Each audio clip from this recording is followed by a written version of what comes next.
they were all together. Yeah, yeah.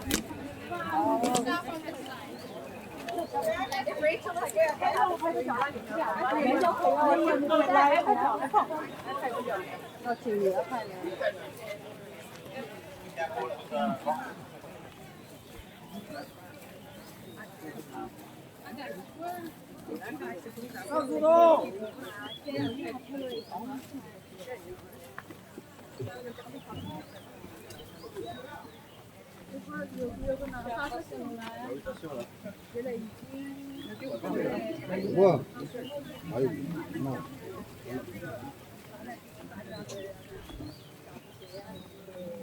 哎呦，这个。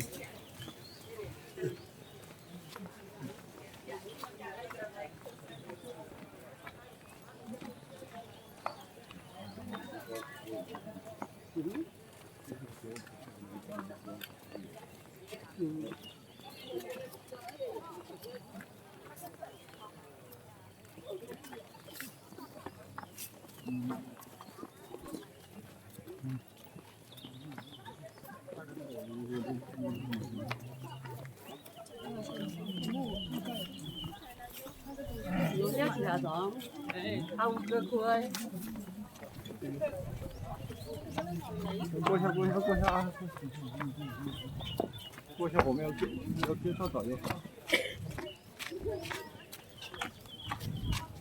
对，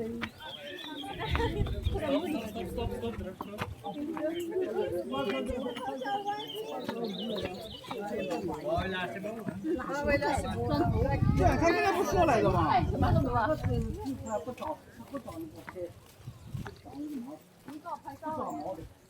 旧的不长，新的长。有毛的，就不长毛的。不长毛就是旧的啊。对。这是干嘛呢？就等一下。宝塔。一起来啊！巨蛇里头的宝塔。汽车的啊，过这边来。我给各位简单介绍一下，然后各位可以去参观。OK， 各位可以看到这里呢，全部这里都是以前的。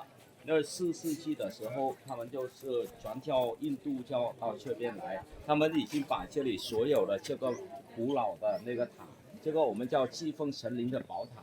这个塔呢，各位看到观察周边都没有哪个有窗户啊，都是那跟像神秘的跟神灵连在一起。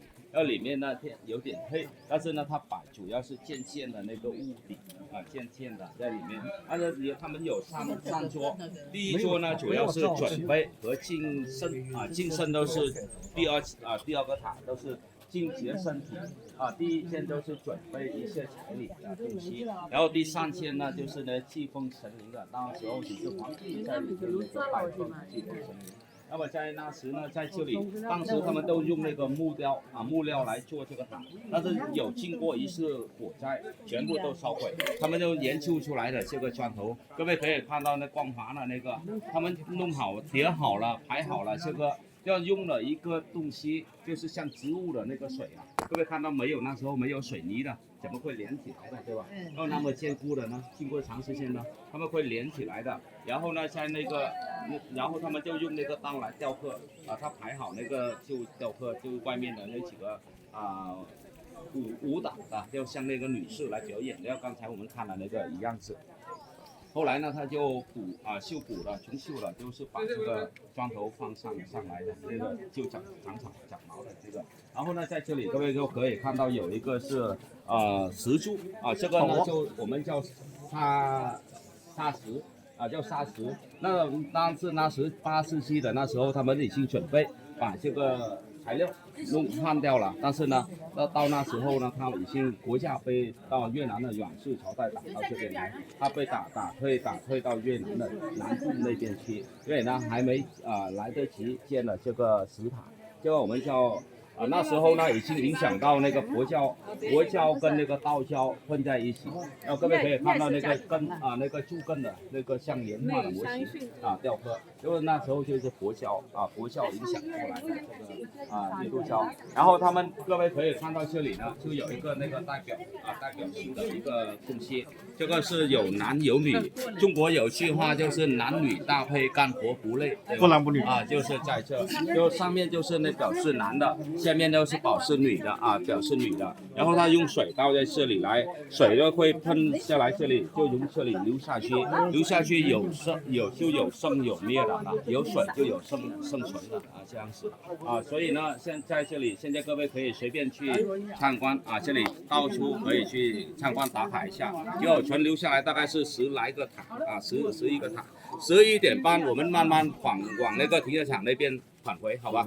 啊，11点半我们这还半小时啊，就回去慢慢回去那停车场那边我们上车就 OK。各位可以随便去打卡啊。盛哥，那我们今天可以我往上面浇水不？可不可以浇？10世纪还是8世纪，8世纪的时候这里已经撤退到那个地方了，这里4世纪到8世纪。到13世纪就是全部这个家族国就灭了。公元前，公元后，公元后，公元后。